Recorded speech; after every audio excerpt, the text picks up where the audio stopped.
Okay, so we'll be taking some practical question on kinematic. Some practical question on kinematic. One, we have a car accelerates from rest to 30 meters per second in 10 seconds. A. Find the acceleration. B. Find the distance traveled in that time. Find the distance traveled in that time. So, solution. From rest, the moment we are from rest, that means our initial velocity will be 0. Then the final velocity V will be 30 meters per second. So, and our time is t. So we have to find the acceleration. So we can get this acceleration from the equation of motion.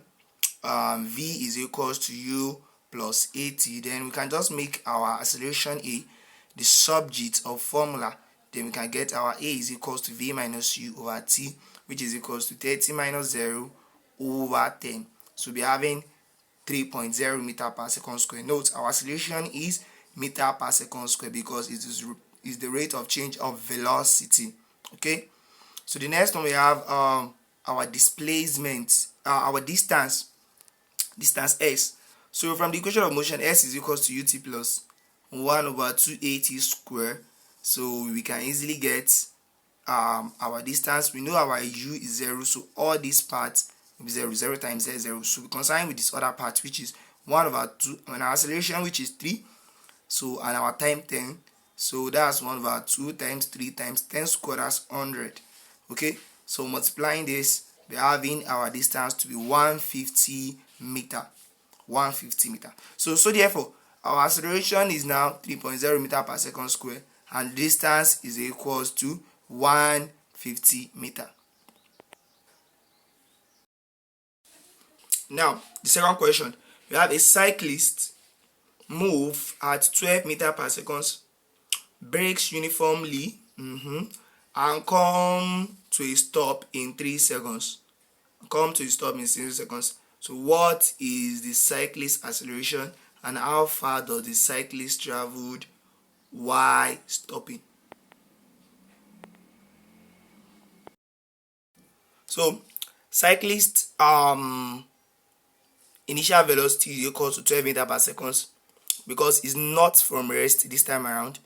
So the cyclist initial velocity equals 12 meters per second. So and it press the brake, it brakes uniformly and comes to a stop. So that means our final velocity V will be 0. Final velocity V will be 0. So in 3 seconds, that's our time. So now our acceleration will now be, from the equation of motion, we have V is equals to U plus AT. So our acceleration, making A the subject of formula, A is equals to V minus U over T, and we have 0 minus 12 over 3. So and the answer is equals to minus 4.0 meter per second. So the negative signs here means that it pressed the brake. So the car moving from 12 meters per second, then come to rest. So that means initial velocity is 12 meters per second, then it comes to rest. So that means our V is 0, and having V to be 0, so that means the car finally stops at the end. So it means it decelerates. So it decelerates or it retardates. So that's retardation or deceleration. So that's what the negative signs here actually means. So the second thing, how far does the cyclist travel? So the distance traveled, is S is equal, from the equation of motion, is equals to U T plus 1 over 2at square. So I've already gotten our acceleration and everything that we actually need. So our U, which is 12 times 3, which is the time, plus 1 over 2, the acceleration that we got, or the deceleration that we got, minus 4, then into brackets t square, which is 3 square. So from there, 12 times 3, that's 36, plus 1 over 2, into brackets minus 4.0 times 9. So from there we have 36 minus 8, and that's equals to 18 meter. So the acceleration is now what? Minus 4.0 meter square, and the distance traveled is equals to 10 meter. Okay. If there's any question concerning this, you can actually pause the video or replay the video for proper understanding. And if you still don't get it, you can send me the question in the comment box. So I will answer that as soon as possible. Okay, now to the next question. It said a particle has initial velocity u is equal to 5 meters per second and undergo a constant acceleration a is equal to 2 meters per second square after traveling a distance s which is equal to 50 meters. What is its final velocity v? So we are given an hint here. Use that, saying that use v square is equal to u square plus 2as. You can pause the video and try it. So there's and see, maybe you can actually give that question a try. Okay, let's solve the question together. Solution: we have given u is equal to 5 meters per second and our acceleration is equal to 2 meters per second square. So and our s is equal to 50 meters. We've been asked to find our v from v square is equal to u square plus 2s, which is an equation of motion. So our v is equals to, so we square root both sides. So our v is equals to square root of u square. You know the square root will cancel the square. So we have v is equals to square root u plus 2as, and our u is equals to 5. So that will be v is equals to 5 square plus 2 into bracket 2. So the 2 here is acceleration, then s here is the distance. So 5 square, that's 25, and that's 200.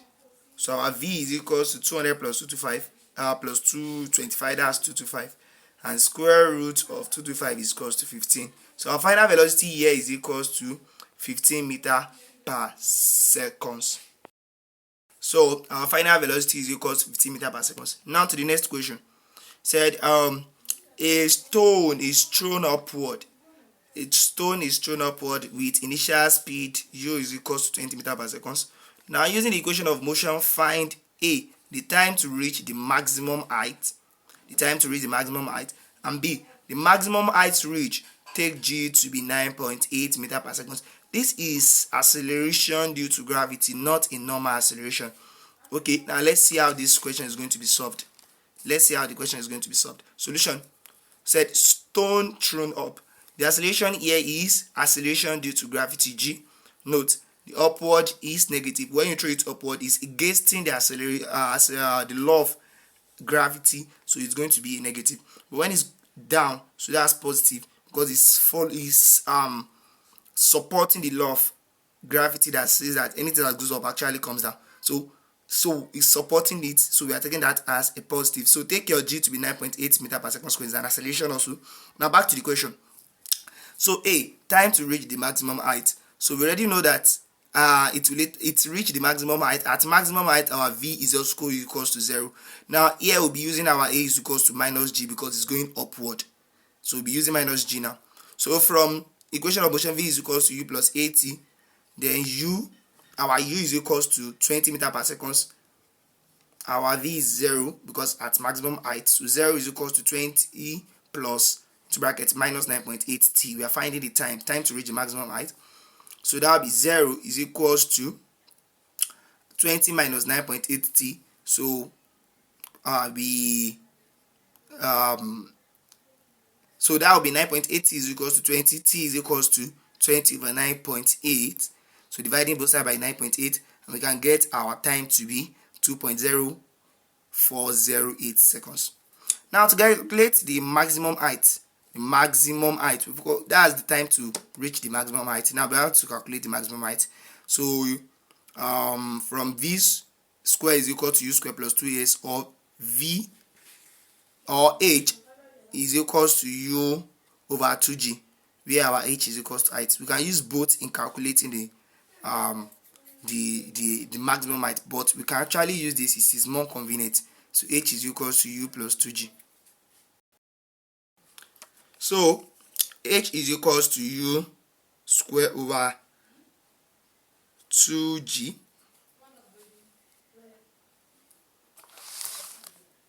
So h is equals to u square over 2g. So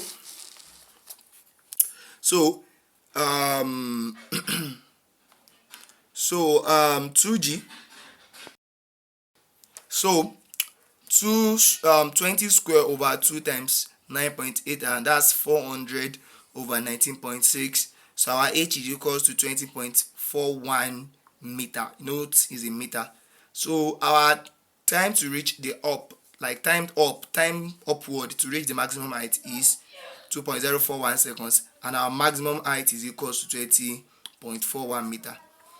Now to the next question. Said a car moving at 20 meter per second accelerate uniformly at 1.5 meter for 8 seconds. Find A, its final speed, B, the total distance covered during the 8 seconds, and C, verify the distance from the part B using V square is equals to U square plus 2S.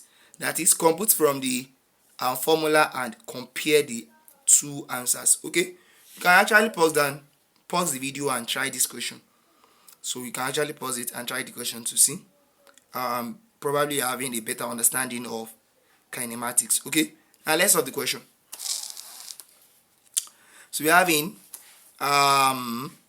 the car the car initial speed is equals to 20 meter per second, and the acceleration is equals to 1.5 meter square, and the time taken is 8 seconds. So it's better for us to write out this parameter for easy solving of the question. You will know the things you're being given and what you're being asked to find. So A, final speed from the final speed. So from the equation of motion, V is equals to U plus 80. So our V is equals to U plus 80. So our U is 20, and our A is 1.5. So that will be 20 plus 1.5 times the time t, which is 8 seconds. So we can get this, that's 20 plus 12, and our V is equals to 32. It's as simple as that. Then we have the distance S is equals to ut plus 1 over 80 squared, and that's from equation of motion. Okay, so our x is equals to 20 into bracket 8 plus 1 over 2 into bracket 1.5 times 8. So that's 8 square. Okay, so S is equals to 160 plus 1 over 2 times 1.5 times 64. That's 8 square. So from there we have 160 plus 0.75 times 64, and S is equals to 160 plus 48, and that's 208 meter. So we already gotten the total distance covered. Now we have to verify the distance from part B, which we have just done, using V square plus 2AS to check maybe we are going to get the same answer. Okay, so in the verifying part, verify using V square is equals to U square plus 2S. So we are rearranging this. Let's rearrange it. So make S the subject of formula in this question. So we have S is equals to V square plus 2AS. S is equals to V square minus U square over 2A. Sorry for that. So I already know that our V is equals to 32. So we are using 32 here. So that will be 32 squared minus 20 squared over 1.5, which is our acceleration. So 32 squared give us 1024 minus 20 squared, that's 400 over 2 times this 1.5, that's 3. So and that's subtraction of this, that's 624 over 3. So and 624 over 3 divided by 624 over 3 give us 208 meters. So you can see the distance here is actually the same thing as distance here. So that's why we are verifying it. So either you use this method or you use this method, you are still right. So your final velocity is equals to 32 meters per second, and the distance is equals to 208 meters. So either this or this, you are still right. Okay, from here we've actually concluded the kinematic class. You can also practice more question from textbooks, so to see if you have a better understanding of this kinematic topic. So thank you very much. So don't forget to like and subscribe to my channel, and also there will be more video coming on some other topics, some interesting physics topics that you will really love to hear from it, that you really love to learn from it. Thank you very much.